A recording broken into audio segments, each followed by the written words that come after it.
पिताजी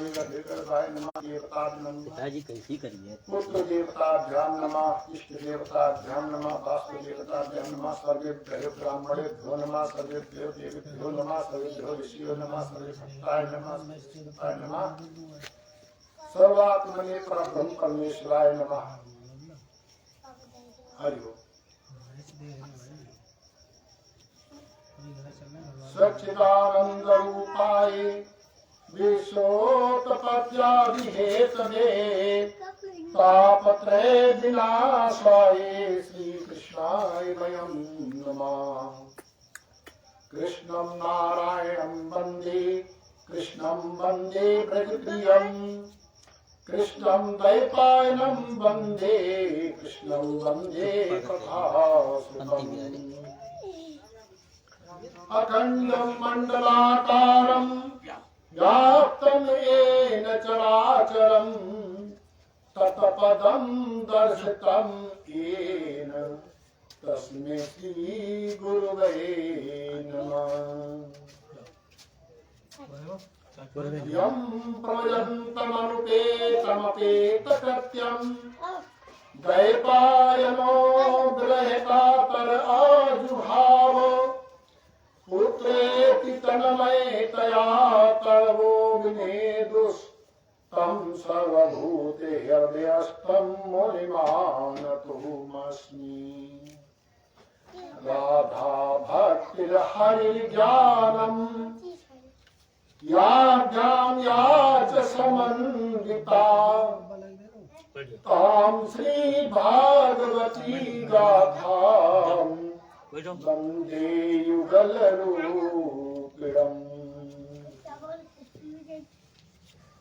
नारायण नमस्कृत्य नरो चैव नरोत्तमम् देवीं सरस्वती व्यासं ततो जयमुदीरयेत्। ये भागवत शास्त्र क्या है? ये तो है भागवत कथा प्रेत पीड़ा विनाशिनी है, कलि कलमश विनाशिनी है, सकल कल्याण कारिणी है, सिद्धि बुद्धि भुक्ति मुक्ति प्रदायिनी है। लेकिन ये भागवत कथा है क्या? क्या मन में ये विचार किया भागवत का अर्थ क्या है? बताओ भाई। भागवत के 4 अक्षर हैं, 4 वर्ण है, भा ग व और न। भक्ति, ज्ञान, वैराग्य और तत्व विचार। भक्ति ज्ञान वैराग्य की कथा तो हो चुकी प्रथम दिन ही महात्मा ने, लेकिन अब परमात्मा तत्व क्या है? तो परमात्मा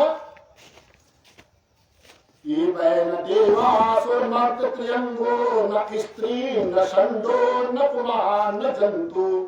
गजेंद्र मोक्ष में गजेंद्र की स्तुति में है ये कि ये परमात्मा ना तो स्त्री है, ना पुरुष है, ना कोई पशु पक्षी है, ना कोई जीव जंतु है, ना परमात्मा कोई देवता है, ना ही किसी योनि में है। परमात्मा का कोई योग रूप नहीं है। तो परमात्मा तब तो है क्या?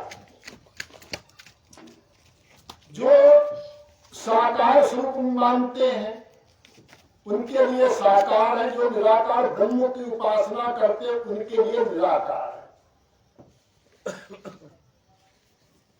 जैसे मुस्लिम धर्म में वो परमात्मा की स्तुति करते कहते नमाज, और नमाज का तात्पर्य क्या? नमाज एक संधि है, उसको विच्छेद करो तो नम और प्लस आज। आज अर्थात उस अजन्मा ब्रह्म, और नम का अर्थात उसको नमन। उस अजन्मा पर ब्रह्म परमेश्वर के लिए नमन शुद्ध संस्कृत का शब्द है। नमाज ये किसी अभी फारसी का नहीं है। तो परमात्मा का तत्व क्या है? परमात्मा के विचार करना। परमात्मा को इन नेत्रों से नहीं देखा जा सकता है, केवल बुद्धि के द्वारा उनके विषय में भक्ति प्रेम से चिंतन किया जा सकता, ऐसे परमात्मा का तत्व विचार ये भागवत, ये है भागवत। पहले जो मेरी बुद्धि में आई,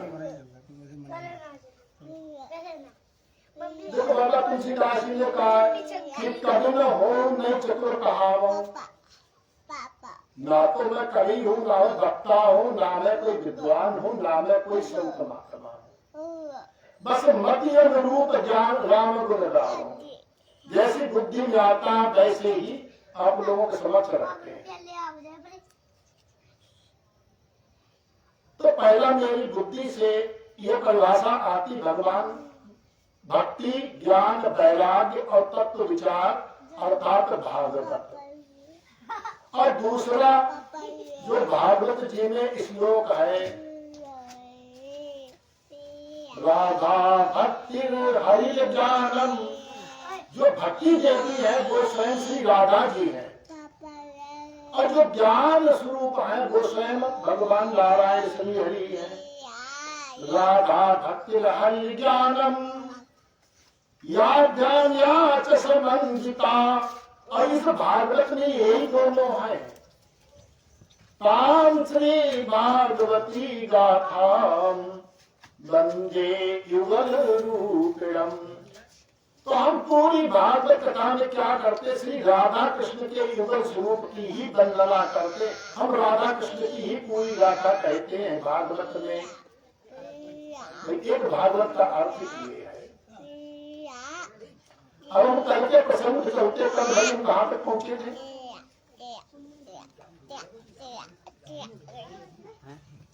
कल की कथा में हम कहाँ तक पहुंचे थे?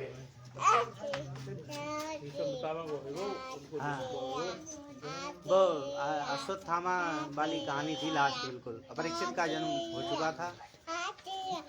परीक्षित का जन्म होने के बाद भीष्म पितामह अपने चले गए थे। भगवान श्री कृष्ण भी इस लोक से लीला संपन्न करके चले गए। ये खबर जब हस्तिनापुर में आई तो पितामह नहीं, जब ये खबर हस्तिनापुर में आई, अर्जुन लेकर राज माता कुंती कृष्ण वियोग में तुरंत उन्होंने अपना शरीर त्याग दिया। और उसके बाद में ये सब पांडव पांचों भाई महारानी द्रौपदी के सहित ये सब महाप्रयाण को चले गए। कल तक की यहाँ तक की कथा थी। ठीक है, ठीक है। अब आगे कथा कहाँ से प्रारंभ होती है? परीक्षित जी राजा बन गए थे, और परीक्षित जी राजा बनने के बाद भी इन्होंने ये भी किए। एक बार इनको जानकारी मिली कि मेरे राज्य में कलयुग प्रवेश कर गया है। देखो भाई, जितना तुम्हारा ध्यान इधर उधर होगा, हमारा ध्यान पूरा तुम पर, उतना ही हमारा ध्यान हटेगा। मुख्य स्रोत तुम हो, और प्रयास करो थोड़ा सा मुंह छोड़ दो। अगर थोड़ा स्पष्ट कहें तो कथा बच्चों के खेलने की स्थान नहीं होता है, इसकी नजर का बनाया। मेरे कल से इस बात सुनिए। जब राजा परीक्षित को ये जानकारी मिली कि उनके राज्य में कलयुग प्रवेश कर गया है, तो वो सेना सजाकर और कलयुग के लिए निकल पड़े। एक जगह जाकर उन्होंने देखा एक गाय, एक बैल बड़ा दुर्बल जीर्ण स्थिति में, अब पीछे एक शूद्र राजा का देश बनाए और वो उनको ताड़ना दे रहा है। ये देखकर पहले तो उन्होंने पत्नी से पूछा, बृहस्पति से पूछा, आप कौन है और ये जो कष्ट दे रहा है आपको ये कौन है? तो जो वृषभ रूप में थे वो स्वयं साक्षात धर्म थे, जो बैल स्वरूप में थे। बोले राजन, हम किसे बताएं हमें कौन कष्ट दे रहा है। मानस में तो कहा है कोरुल कारुल दुख सुख कर दाता और नीचे का कर्म भोग सब भ्राता। मनुष्य को दुख और सुख अपने कर्मों के अनुसार होता, कोई किसी को कष्ट और सुख देने वाला नहीं। ये परिभाषा कुछ लोग कहते भाई प्रारब्ध के अनुसार दुख सुख होता है, हमारा भाग्य जैसा है वैसे होता है। कुछ कहते देवताओं के और ग्रह नक्षत्रों के द्वारा दुख सुख होते, भाई तुम्हारे एक खराब है, आज बृहस्पति मंद है कि शनिदेव आ गए कि राहु नाराज है, इस वजह से दुख सुख होते। कुछ कहते भाई जैसे हमारा स्वभाव होता है उसके अनुसार दुख सुख मिलता है। अब कोई सीधे ईश्वर को कहते हैं कि ईश्वर की ऐसी इच्छा थी जैसे दुख या सुख हुआ। तो हम किसके लिए बताएं दुख सुख का क्या कारण है? आप जैसा उचित समझो वैसा मान लो। राजा परीक्षित बोले मुझे लगता आप साक्षात धर्म है, क्योंकि आपने किसी को दोष दिया ही नहीं और पूरी बात कह दी। ठीक है, मैं जानता हूं कलयुग में कृतयुग में आपके 4 चरण थे, कृतयुग अर्थात सत्ययुग। कौन से? तपा शौचम दया सत्यम इति पादा कृते कृपा। आप चिंता न करें, मैं आपको अभय कर दूंगा। आपको इस सूत्र से डरने की आवश्यकता नहीं है। उसके बाद राजा ने जो तलवार निकाली और कहीं उसका ठहर सूत्र, अरे मैं तुझको दंड देता हूं। क्या तुझको पता नहीं है कि ये पूर्ववंशी राजाओं के द्वारा रक्षित वंश में जैसे ब्राह्मण, धर्म, गाय, पृथ्वी, महाराज हम भी विधाता की सृष्टि की अंग है, आप हमें बाहरे नहीं। राजा परीक्षित बोले देखो कलयुग जब तुम पृथ्वी पर रहोगे तुम अधर्म वृद्धि करोगे, तुम्हारे प्रभाव से लोगों का स्वभाव बदल जाएगा। लोग धर्म कर्म को छोड़ के भोग, द्रोह, लोभ इत्यादि दुष्ट वासनाओं में प्रवृत्त हो जाएंगे। कलयुग बोला ठीक है राजन आप हमारा बंद कर देना, लेकिन आप विचार कर ले क्या मुझ में कोई अच्छाई है? अगर देखो ब्रह्मा जी ने ऐसा कुछ निर्माण नहीं किया सृष्टि में जिसमें सिर्फ बुराई हो, और ऐसा भी कोई निर्माण नहीं है जिसमें सिर्फ अच्छाई हो।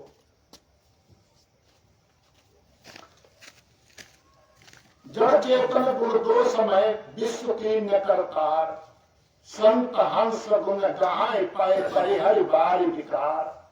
अच्छाइयां बुराइयां सब में है। अगर देखेंगे तो हमें अपना काम चलाना है तो किसने क्या अच्छाई ये देख के अपना काम चला ले, और दूसरे बुराई देखते रहे तो बुराई देखते देखते जिंदगी निकल जाएगी, पूरा जीवन चला जाएगा और वो बुराइयां हमने स्वयं आ जाएंगी। बुरे देखते देखते बुरे हो जाएंगे। राजा परीक्षित ने कहा अच्छा ठीक है तुम्हें क्या अच्छाई है? जब विचार किया तो कलयुग में एक बहुत बड़ी अच्छाई है,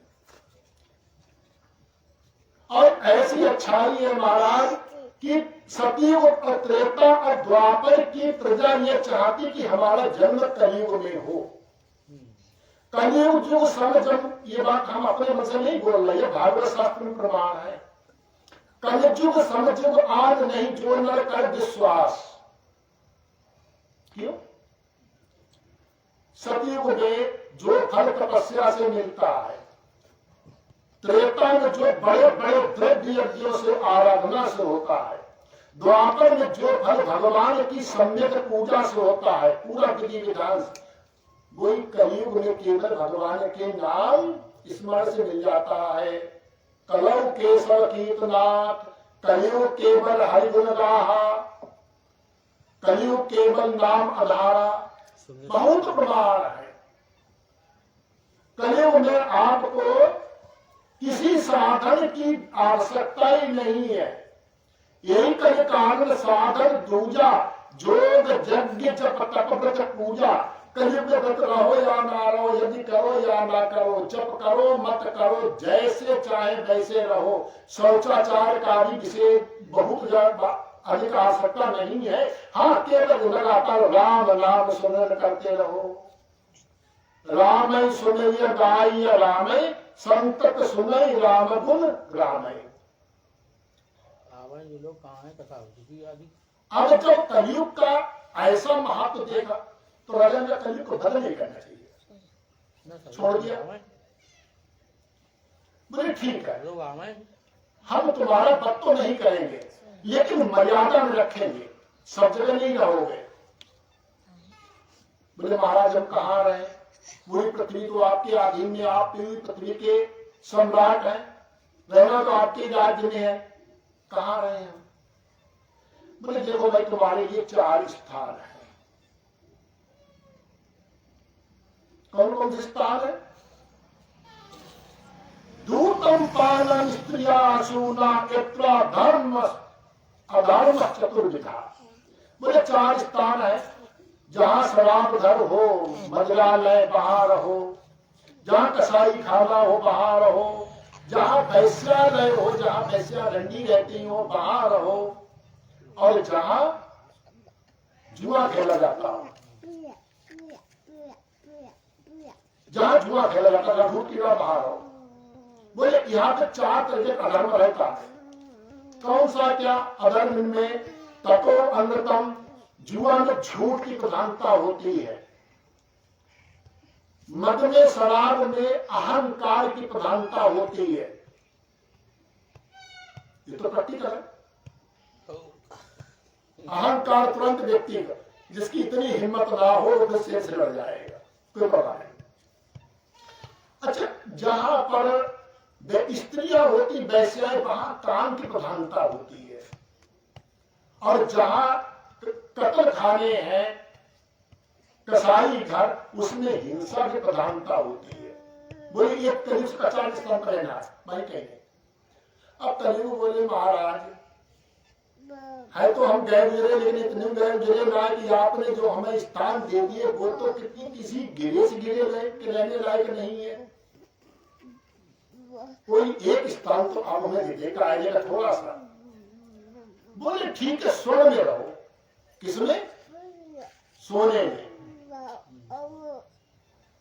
अब ये बताए, ये बात विद्वानों ने कह दी, ये हमारी बुद्धि, हम अपनी स्वयं बताए बना लो, कम से कम 10 साल चक्कर में रही कि एक तरफ तो कलयुग का वास है सोने में, हमको एक अंगूठी मिली थी जैसे तैसे शादी में, और एक पतली सी लड़ मिली, हमने सोने में कलयुग का वास, इसलिए सोना नहीं पहनेंगे, सोने तो कलयुग का वास है।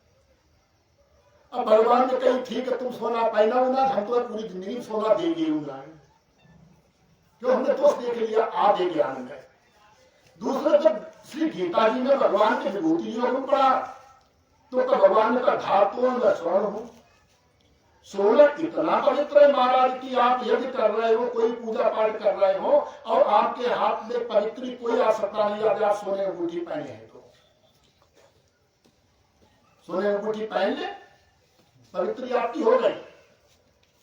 स्वर्ण में भगवान का वास, हमारी बुद्धि में यही बात नहीं आती कि सोने भगवान का वास है, सोने में कलयुग का वास है, कलयुग है तो भगवान कैसे, भगवान है तो कलयुग कैसे। लेकिन उसके बाद में धीरे धीरे ईश्वर कृपा से ये बात समझ में आई कि देखो जो आपने अपनी ईमानदारी से, न्याय से, धर्म से जो अर्जित किया